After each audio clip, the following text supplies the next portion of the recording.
16 정규 시즌 역대 최다승 한국 시리즈 우승 퍼펙트 두산. 너무 자신감이 넘쳤는데 2016년도에 가장 큰 힘이 완벽한 팀이었던 것 같아요. 아무도 주목하지 않고 항상 중위권 정도, 때로는 뭐 하위권. 선수들마저 떠나버렸던 팀. 올비에스를 대표하던 인물이 사퇴를 하게 됐고 굉장히 충격적인 사건이었다고. 미라클을 넘어 퍼펙트가 되기까지 왕조의 서막 두산 베어스. 지금부터 만나봅니다.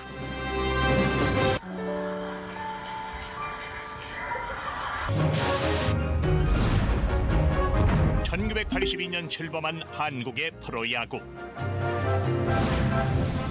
군사 정권의 정통성 시비로부터 국민의 관심을 돌리려는 정치적 목적 아래 시작된 국내 프로야구는 역설적이게도 민주화와 경제 발전을 통해 급격히 성장해 왔다. 프로야구 첫해 143만 명이었던 관중은 꾸준히 증가, 출범 35년째인 올해 드디어 800만 관중 시대를 열어젖혔는데, 구단에서도 더욱 홍보나 이런 쪽에 많이 신경을 쓰고 뭐 레이디스 데이도 만들고 여러 가지 이제 그 팬층을 확보하기 위한 노력이 또 뒷받침이 됐고요. 그리고 야구라는 스포츠가 참 묘한 중독성이 있고 그리고 대물림하는 또 그런 팬심이 있습니다. 국내 프로야구 역사의 첫 페이지에 원년 우승팀으로 영원히 기록될 베어스. 프로야구 초대 챔피언의 영광을 이어 올해까지 모두 5번의 피땀 어린 우승을 새겨넣기까지. 집념과 끈기로 일군 기적. 미라클 두산의 승리는 어떻게 이어져 온 것일까? 포효하며 전진하는 공. 2016 프로야구 챔피언 두산 베어스의 끈질긴 승부 근성과 승리 공식을 지금부터 만나보자.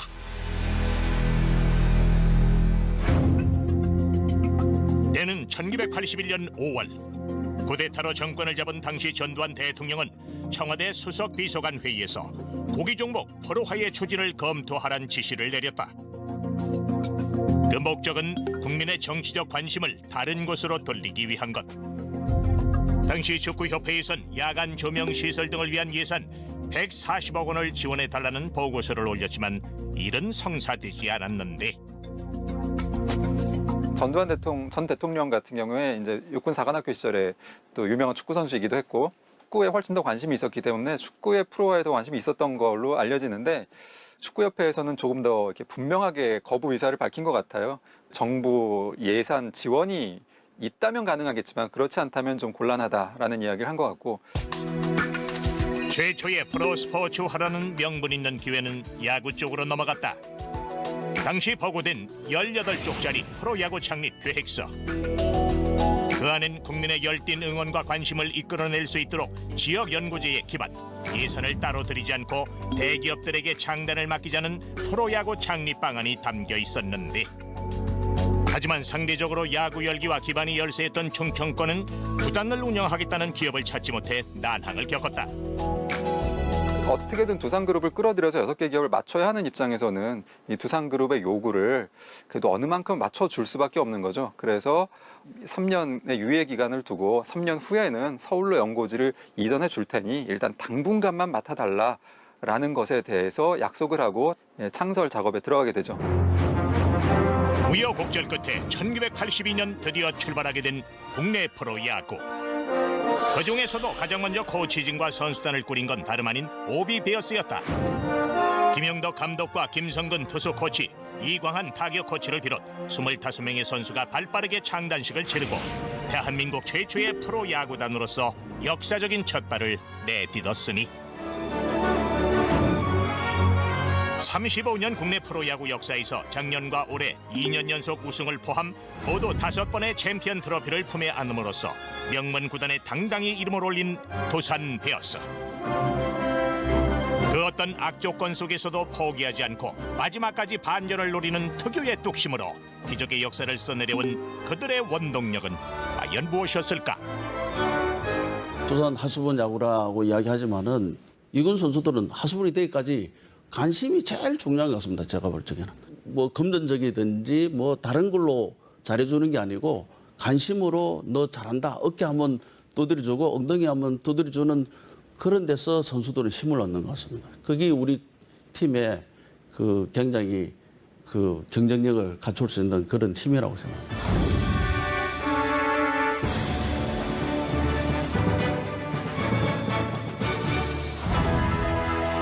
지금은 역사 속으로 사라진 추억의 동대문 야구장에서 펼쳐진 대망의 프로야구 개막전. 이 정도의 역전 끝내기 말로 홈런으로 극적인 승부를 맺은 개막 경기는 우리 프로야구가 꽃피울 화려한 미래를 예고하는 듯했는데 대다수 전문가들이 중하위권으로 예상했던 오비 베어스.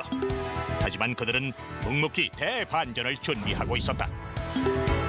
초반 신통치 않았던 성적을 뒤엎고 5월 12일 이후론 단 한 번도 선두를 놓치지 않은 채 전기리그 우승까지 계속 질주를 했던 것. 아무도 예상 못한 이변이었다. 당시 밀워키 브루어스 마인에서 뛰던 박철순 선수가 들어오면서 정규 시즌에 22연승이라는 뭐 엄청난 돌풍을 일으키기 시작을 했고요. 박영민 단장이라든가 김영덕 감독, 그런 일본 야구의 이론이나 시스템 이런 것을 도입을 하면서 돌풍을 일으키게 되죠.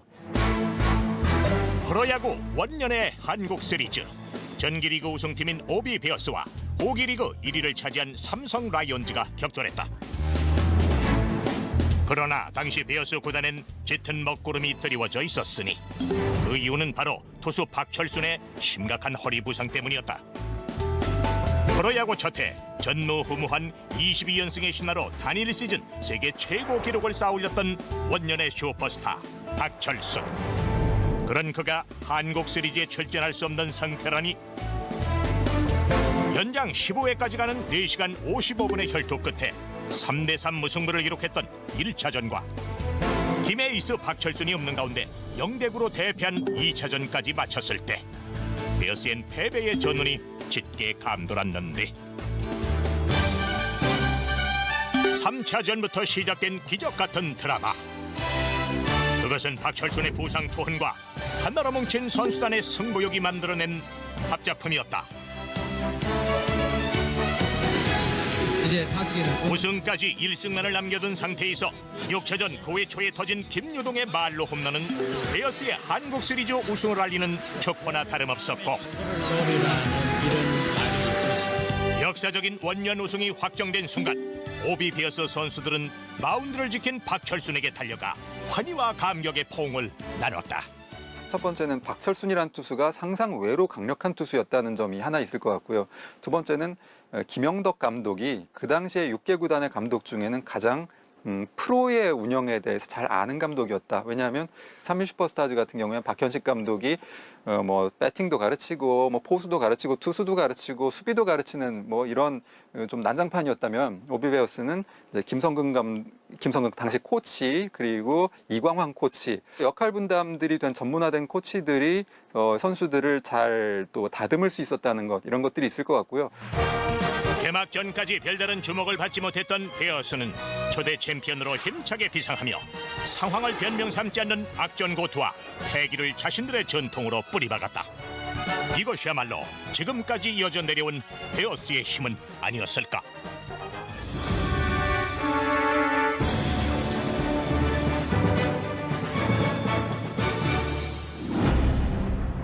(1982년) 프로야구 원년 우승의 영예를 차지한 오비 베어스. 그러나 그 영광이 터치됐던 것일까? 그들은 1994년까지 무려 12년간 한국 시리즈 진출에 실패하고 말았으니 기나긴 어둠의 시기였다고밖에 할 수 없는데. 그러니까 83년 우승한 바로 다음 해죠. 다음 해는 정기리그에서 꼴찌를 차지하기도 했었고 그 후에도 여러 가지 우여곡절을 겪게 되는데 두산 베어스 하면 보통 시즌 전 예상에서는 항상 중위권 정도, 때로는 뭐 하위권 이렇게 떨어지기도 하거든요. 엎친 데 덮친 격이었을까? 그 어느 팀보다 원활한 소통과 끈끈한 화합을 자랑하던 베어스에서 프로야구 사상 초유의 사건이 벌어졌다. 1994년 9월 당시 윤동균 감독의 지도 방침에 반발한 17명의 선수들이 지방에 머물러 있던 팀을 떠나 서울행 열차에 올라탔던 것. 구단에 소속된 선수들이 시즌 도중 팀을 떠나 공식 일정과 별개로 개인 행동을 취한다는 것은 상상할 수도 없었던 일. 어떻게 보면 한국 그 프로야구의 흐름이나 역사의 흐름 같은 데서 굉장히 큰 전환점이 될 수도 있었던 부분이라고 생각을 하는데 OBS를 대표하던 인물이 사퇴를 하게 됐고 선수들 역시 뭐 징계도 크게 받고 했는데 굉장히 충격적인 사건이었다고 봅니다. 극도로 침체된 분위기 속에서 새로운 감독이 사령탑을 맡았다. 바로 김인식 감독. 우리에겐 지난 2006년 제1회 월드 베이스볼 클래식 4강과 2009년 제2회 대회 준우승의 감격을 선사했던 바로 그 주인공이다. 그러나 1995년 베어스를 맡을 당시는 팀의 분위기가 극도로 침체됐던 상황. 선수단 집단 이탈 사건이 팀에 남긴 깊은 상처가 과연 얼마나 빨리 치유돼 예전과 같은 경기력을 회복할 수 있을지가 미지수였는데, 또 전체적으로 그렇게 뭐 실력이 떨어지는 팀은 아니었는데 94년도에 이렇게 이제 혼란하다 보니까 성적도 나빴고, 그러니까 일단은 우리가 전부 다 잊어먹고 이제 새롭게 시작을 하자, 그런 거에 이제 중점을 뒀고. 선수단 이탈 사건의 파문이 완전히 가라앉지 않은 상태로 맞은 1995년 오비 베어스는 위축된 분위기 속에 새로운 시즌을 시작해야 했다. 우승은 고사하고 4강 후보로 꼽는 이조차 없었던 상황. 그런데 최악의 상황에서도 포기하지 않는 강한 집념. 벼랑 끝에서 부활하는 베어스 특유의 승부근성이 되살아나고 있었다. 그 결과 1995년 정규 시즌 1위에 이어 한국 시리즈에서도 롯데 자이언츠를 꺾고 통산 두 번째 우승컵을 번쩍 들어올렸으니 1982년 이후 무려 13년 만에 거둔 극적인 우승. 이 해의 우승을 두고 전문가들은 역대 가장 충격적인 우승의 하나로 손꼽기도 하는데, 당시 관계자들이나 뭐 현장에서 얘기를 좀 종합해봐도 김인식 감독의 역할이 굉장히 컸다는 얘기를 다 공통적으로 합니다. 심지어 뭐 선수들이 실책을 하고 실수를 하고 해도 그건 다 감독 잘못이야 하면서 이제 자기가 안고 가는 그런 모습들이 있었는데, 그러면서 김인식 감독의 그런 그 아우르는 지도력이 선수들의 잠재력이라든가 전혀 무명 선수들이 이제 정말 마음 놓고 자기 역량을 펼칠 수 있는데 굉장히 큰 역할을 했다고 보고요. 누구도 예상하지 못한 반전과 기적의 드라마를 완성한 1995년. 한국 시리즈 마지막 7차전에서 상대팀을 꺾고 우승의 환희로 마침표를 찍던 순간에 마운드로 뛰어올라간 선수는 바로 포수 김태형이었다. 그가 20년 후 팀의 감독이 돼 또 한 번의 우승 감격을 선사할 줄은 이때는 그 누구도 예상하지 못했다.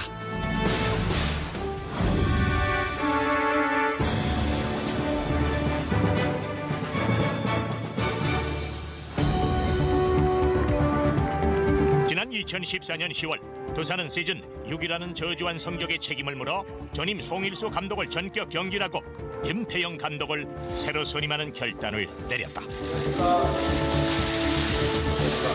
그런데 깜짝 발표에 뒤따른 여론이 대부분 부정적이었다. 당시만 해도 김태형 감독의 인지도가 낮았던 데다가 40대 나이에 그것도 초보 감독이란 사실이 결정적 이유. 그러나 팀 내부에선 흐트러진 구단 분위기를 바로잡는 데에 그만한 적임자가 없다고 확신했으니, 김태형 감독은 제가 야구단에 있을 때부터 선수 시절, 그다음에 코치 시절을 계속 겪어왔던 감독이었었고요. 그래서 김태형 감독이라는 사람이 어떤 사람이라는 거는 저희 나름대로는 제가 판단을 하고 있었고, 독창적인 자기의 카리스마도 있는 사람이고, 그다음에 그 리더십도 충분하다는 사람이라고 판단이 됐었고요. 제가 그래도 잘 아는 김태형 감독이라는 부분에 대해서는 제가 어느 정도 확신을 했었고, 이 감독이면 우리 팀을 정말 우리가 이끄는 방향으로 잘 이끌 수 있겠다, 그렇게 확신을 가졌었습니다. 주위의 우려에도 아랑곳 없이 초보 감독 김태형의 취임 일성은 거침이 없었다. 감독 중심으로 스텝하고 선수들의 한마음 한뜻이 돼가지고 좀 실패를 두려워하지 않고 좀 공격적인 그런 야구를 하고 싶습니다. 한마디로 기동력을 앞세운 두산 베어스다운 야구의 부활을 예고했던 것. 게다가 전년도 6위에 머물렀던 팀을 우승으로 이끌겠다는 당찬 목표를 제시했는데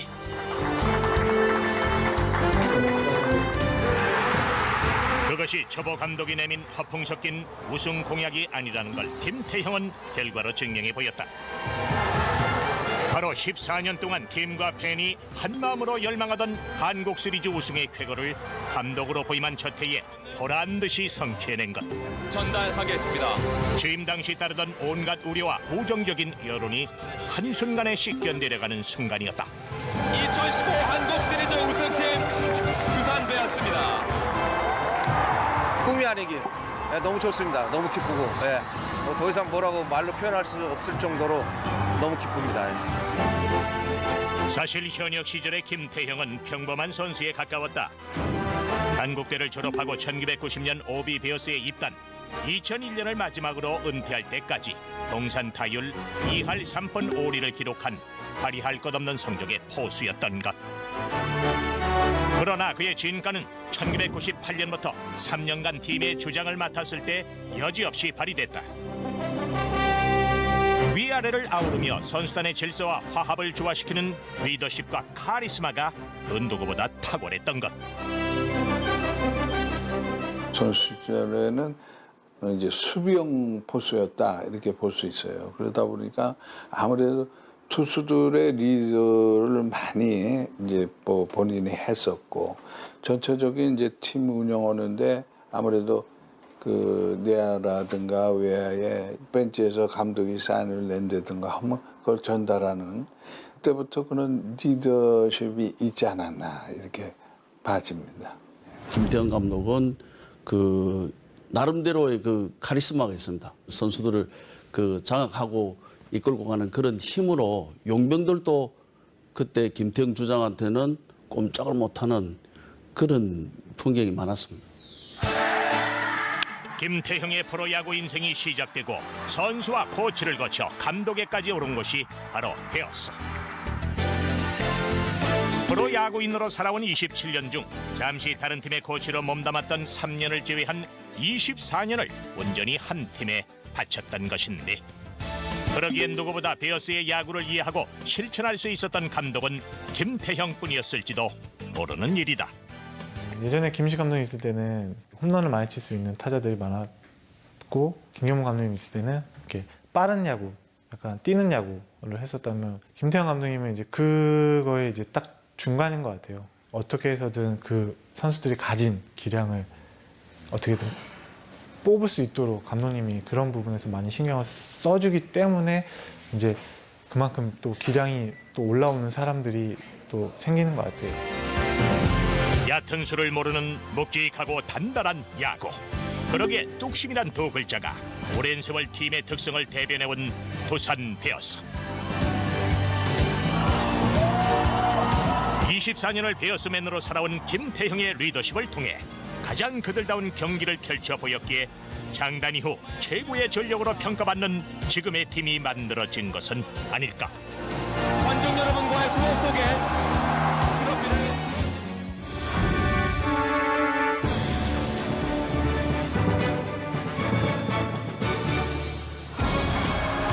정규 리그에선 3위에 그쳤지만 한국 시리즈 우승으로 지난해를 화려하게 마감한 두산 베어스. 그런 그들에게 올해는 또 하나의 시험대였다. 팀 공격력의 핵심이었던 김현수가 미국 메이저리그에 진출하며 생긴 공백을 우려하는 시선이 많았던 것.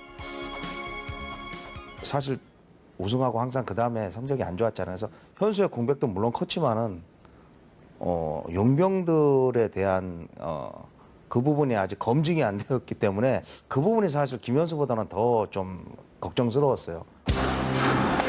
막상 정규 리그가 시작되자 그런 우려는 모두 기우에 불과했다는 걸 베어스는 완벽에 가까운 경기력으로 보여줬다. 특히 김현수의 공백은 김재환, 박건우, 오재일이 깔끔하게 메우며 기대 이상을 해냈고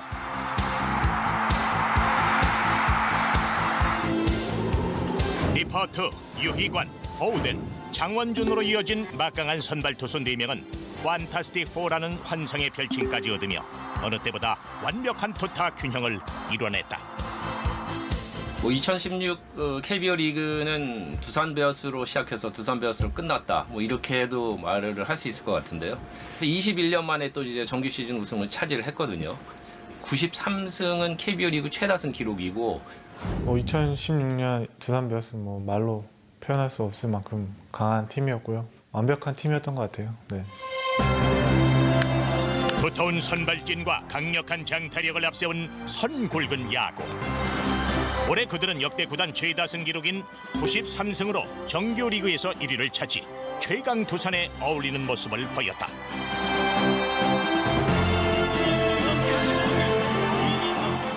판타스틱 뭐 4라고 일반 팬들도 이야기하고 전문가들이 이야기하지만은 용병 투수들도 좋았지만은 저희 구단은 장원준이라는 그 국내파 투수를 FA로 영입한 결과가 이 전력을 갖추게 되었고 우리 전력의 가장 큰 힘이 2016년도에 나타난 것으로 생각합니다. 마침내 막을 올린 한국 시리즈.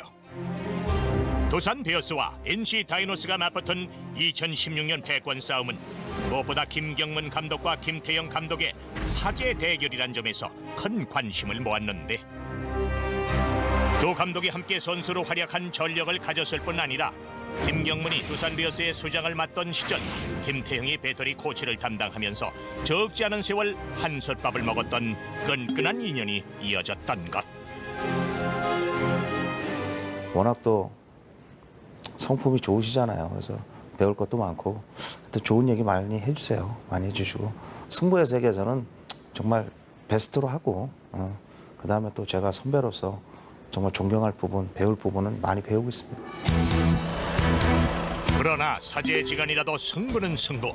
조금도 물러설 수 없는 대격돌의 막이 올랐다. 베어스의 든든한 최강 선발 투수진이 있다면 다이노스엔 막강한 중심 타선이 버티고 있었다. 바로 정규 시즌에서 무서운 파괴력을 보이며 나태 이박 신조어를 탄생시킨 나성범, 테임즈, 이호준, 박성민 네 타자. 부산 베어스 대 NC 다이노스의 맞대결은 창과 방패의 대결에 비유되며 모든 야구 팬들의 관심을 집중시켰는데 물론 투수들이 좀 많이 쉬었기 때문에 힘은 분명히 있을 거고 경기 감각에 대한 사실 저도 감독하면서 페넌트에서 일하면서 이렇게 처음 아닙니까? 이렇게 준비하고 있는 게 이게 정말 내가 잘하고 있는 건가? 결과가 안 좋게 나오면 어떡하지? 이런 생각도 많고 좀 고민도 좀 많았고 하지만 한국 시리즈가 시작되자 세간의 예상은 여지없이 빗나가고 말았다. 정규리그에서 불을 뿜던 다이노스의 중심 타선은 안타까운 침묵을 이어갔고 반면 베어스의 선발진은 흐트러짐 없이 자기 역할을 해내며 압도적인 경기를 펼쳐갔다. 그 결과 두산 베어스는 단 한 경기도 내주지 않고 4승 무패의 기록으로 2016 한국 시리즈에서 우승, 창단 이후 최초의 2연패의 위협을 달성했다. 거기엔 4경기 동안 상대에게 단 2점만 허용하며 역대 한국 시리즈 최소 실점을 기록. 한국 시리즈 MVP를 거머쥔 포수 양의지의 공이 컸는데 저희 팀이 1등 팀이고 우승팀이다 보니까 너무 자신감이 넘쳤는데 작년에 이어서 올해 2연패 달성한 게 너무 기분 좋고요. 두산 베어스 역사에 또 이런 연속으로 2연패한 기록에 또 제 이름을 남길 수 있어서 가장 큰 영광인 것 같습니다. 1995년 이후 21년 만에 정규리그와 한국 시리즈 통합 우승을 자축하는 촉승회 자리. 뒤에서 묵묵히 선수단을 뒷받침하면서도 전폭적인 지원을 아끼지 않음으로써 지금의 베어스를 함께 완성한 프런트 역시 선수단 못지않은 1등 공신들이다. 그 어느 구단의 프런트보다 야구 전문성과 역량면에서 최고라는 평을 듣는 이들이 없었다면 지금의 두산 베어스가 과연 가능했을까? 제가 생각하는 프런트 야구라는 거는 현장에 간섭을 하는 프런트가 아니라 현장을 얼마만큼 충실하게 지원을 해주느냐가 그 프런트 야구라고 좀 정의를 내리고 싶고요. 강한 프런트 야구를 하기 위해서는 프런트에 있는 각 구성원들의 핵심 역량이 극대화됐을 적에 그 최적의 그 효과를 누릴 수 있다고 좀 생각을 합니다. 프로야구 10개 구단 중에서도 가장 두텁고 높은 충성도를 자랑하는 팬들 역시 두산 베어스의 10번째 선수로 불리기에 부족함이 없다. 올해로 8년 연속 100만 관중을 돌파하고 올 시즌 최다 홈 관중 수를 기록한 저변엔 이러한 열혈 팬들의 아낌없는 지지가 깔려 있는데.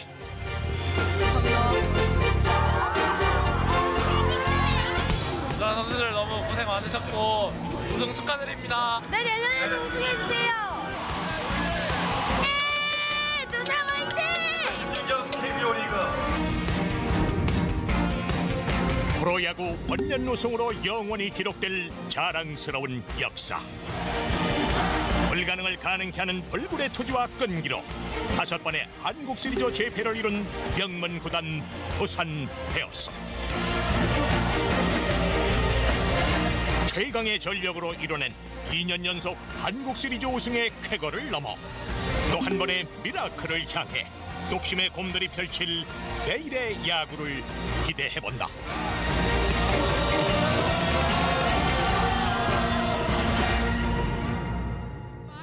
야구를 좋아하시는 모든 팬분들께 너무 감사드리고요. 저희가 또 올해 또 800만 관중이라는 또 대기록을 또 세울 수 있도록 또 많은 팬들이 사랑해 주셨기 때문에 한국 프로야구가 조금씩 더 발전할 수 있는 그런 계기가 되는 것 같습니다. 네, 내년에도 많은 응원과 많은 성원을 부탁드리면 저희가 또 멋진 플레이로 또 팬들에게 좋은 모습으로 또 보답할 수 있도록 하겠습니다.